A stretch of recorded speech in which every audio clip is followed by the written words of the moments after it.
Ingat BJB.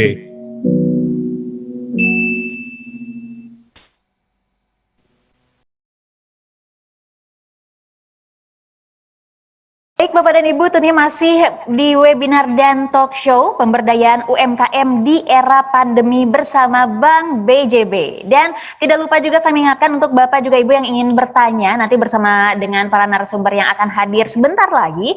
Silakan untuk menggunakan kolom chat yang sudah tersedia ya. Dan jangan lupa juga untuk username-nya, formatnya jangan lupa untuk diganti menjadi nama underscore wilayah ya. Untuk yang mau bertanya, jadi silakan untuk seluruh Bapak dan Ibu atau peserta di webinar hari ini, silakan untuk mengganti format username-nya menjadi nama underscore wilayah, jangan lupa ya. Dan silakan untuk menggunakan kolom chat yang sudah tersedia untuk yang ingin bertanya. Dan jangan lupa kita ada hadiah yang banyak sekali, ada door prize ya. Caranya tinggal screenshot saja atau capture tayangan selama acara berlangsung. Baik, dan Bapak juga Ibu, berikutnya kita akan langsung mengundang narasumber yang pertama yang tentunya telah hadir hari ini. Ada Bapak Deden Denny SE selaku Kepala Dinas Koperasi dan UMKM Kota Tangerang Selatan. Kami silakan untuk Bapak Deden Denny SE untuk bergabung bersama kami di sini. Baik, silahkan Bapak sebelah sini. Silahkan.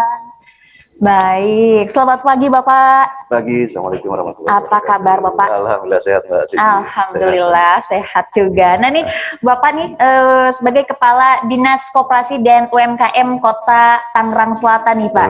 Nah ini kan seperti yang tadi sudah disampaikan sama Bapak Anton juga tadi yang memberi sambutan juga tentang pandemi nih Pak. Betul. Pandemi yang tanpa kita ketahui ya, siapa yang tahu ya Pak ya, pandemi bisa berlangsung 1 tahun lebih ternyata nih ya. Tapi alhamdulillah ini untuk Indonesia sendiri makin kesini makin bisa survive istilahnya. Betul, ya Pak ya, terutama untuk yang berada di bidang usaha kayak UMKM begini ya Pak ya.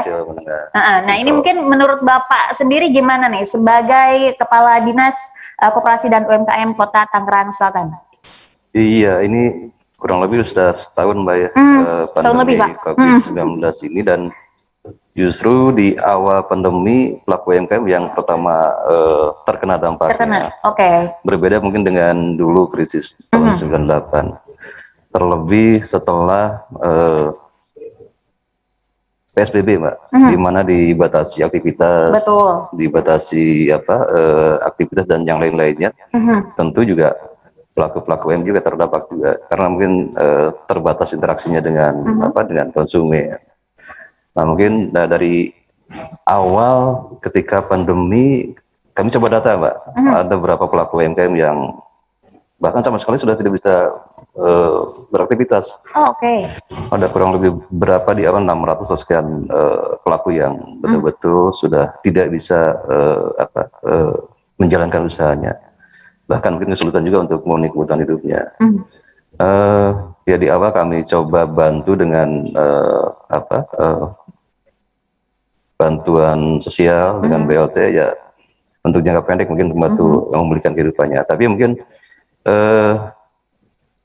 karena UMKM ini isinya orang-orang yang kreatif Mbak, tidak butuh waktu lama untuk memulihkan kembali. Yang mungkin 2-3 bulan memang tidak bisa berusaha, tapi kemudian ya di 3 bulan mungkin bisa memulai aktivitas kembali. Mereka coba beradaptasi, mereka juga coba membaca apa sih yang dibutuhkan oleh konsumen di masa pandemi tadi, termasuk juga karena di masa pandemi tentu ada perubahan perilaku daripada konsumen tadi ya.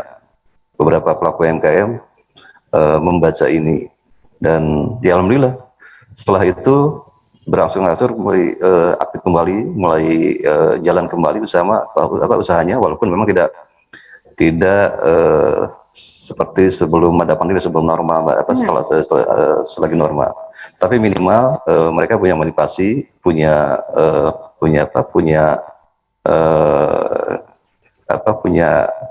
kreativitas dan bisa cepat beradaptasi dengan kondisi yang ada.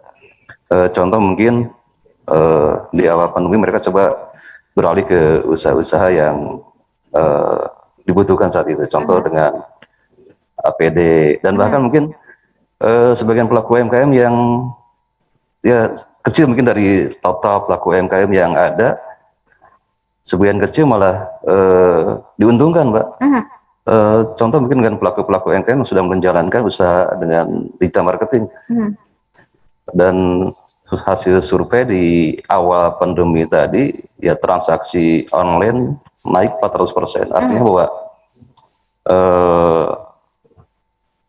ini justru selain wabah juga hikmah juga mungkin untuk pelaku-pelaku UMKM yang sudah menjalankan usahanya secara digital. Betul. Hanya memang dari sekian banyak pelaku UMKM hanya sedikit sekali yang sudah menjalankan usaha secara digital, Mbak. Nah, ini juga justru jadi momentum yang baik mungkin bagi kami memaksa pelaku-pelaku UMKM untuk dipaksa untuk menjalankan digital, Pak. Karena saya yakin ke depan tidak ada pandemi, ini jadi suatu keharusan, Pak. Pelaku UMKM harus melek IT dan harus menyesuaikan dengan kemajuan teknologi, ya, Mbak. Nah, jadi bagi kami juga hikmah juga mungkin, Mbak, dengan adanya pandemi tadi. Jadi pelaku UMKM dituntut mau tidak mau, suka tidak suka harus menjalankan usaha secara digital. Nah, mungkin selain itu juga ada perubahan juga dari beberapa dari perilaku konsumen. Contoh mungkin kalau dulu di awal saya pribadi kalau beli makan ya biasa aja, nggak ada harus tertutup, nggak usah yang tempatnya diatur atau prokesnya. Nah, ini juga pelaku-pelaku UMKM juga dituntut untuk beradaptasi dengan perilaku konsumen yang baru. Maka dia coba mungkin mengemas produknya, makanannya khususnya sesehat mungkin, seaman mungkin, dan yang penting meyakinkan konsumen bahwa produk yang mereka jual betul-betul aman, memenuhi protokol kesehatan. Dan tidak hanya itu saja, kalau kita sekarang menyuruh masyarakat untuk taat protokol kesehatan, ya pelaku UMKM juga tidak hanya konsumennya yang harus taat protokol kesehatan, tapi juga pelakunya juga harus taat juga ke protokol kesehatan. Lingkungannya juga, tempat usahanya juga harus taat protokol kesehatan supaya konsumen yakin bahwa makanannya, barangnya, dan tempatnya juga sudah sesuai dengan standar kesehatan. Itu mungkin Mbak Sisi. Oke, konsumen juga harus merasa aman gitu. Betul, ya istilahnya ya. Baik, dan ini Bapak mungkin dari udah setahun lebih nih kan, biasanya UMKM kan konvensional atau secara langsung gitu kan, sekarang udah beralih ke digital, pembayaran digital juga ya Pak ya. Betul. Nah mungkin ini udah sekitar berapa persen nih pelaku UMKM yang bisa survive istilahnya setelah 1 tahun lebih ini pandemi? Kembali bahwa disampaikan memang di awal pandemi banyak pelaku UMKM yang tidak bisa melanjutkan usahanya, Mbak. Tapi ya di bulan ketiga saya kira udah banyak yang pulih, dan bahkan mungkin jumlah pelaku UMKM bertambah, Mbak. Bertambah dari dulu banyak korban PHK yang beralih menjadi pelaku UMKM memang, tapi memang pelaku UMKM dinamis banget, Mbak. Betul. Hanya mungkin kondisinya yang berbeda. Ada yang betul-betul dia passionnya di situ. Ada juga yang keterpaksaan ikut-ikutan jadi pelaku UMKM. Ini yang membedakan mana pelaku UMKM yang betul-betul serius, betul-betul passionnya di situ, ada yang ikut-ikutan. Kalau misalnya kalau pelaku UMKM yang betul-betul passionnya di situ, dia akan dibedakan dengan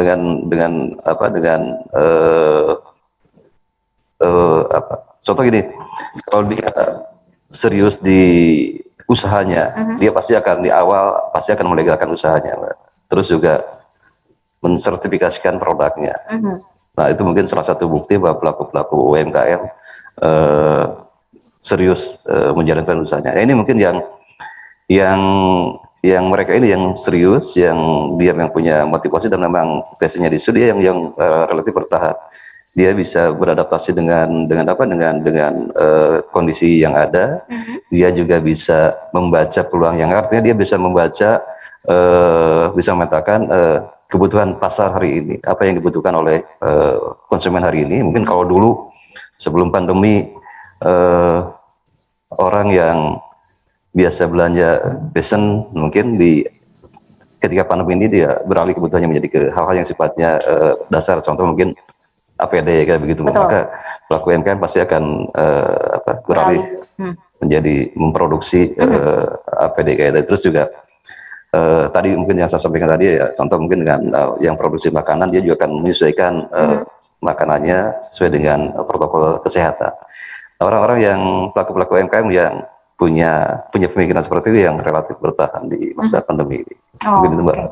Baik, itu dia. Dan mungkin untuk UMKM dari Tangerang Selatan sendiri ini banyak juga yang survive ya, atau bahkan mungkin banyak juga ini Bapak juga Ibu yang berbondong-bondong menjadi pelaku UMKM ya pas pandemi ini ya, karena itu dia kita kembali lagi ke apa namanya era digital juga ya Pak ya, yang dimana untuk menjadi pelaku UMKM ini bisa dilakukan di mana saja ya Pak ya.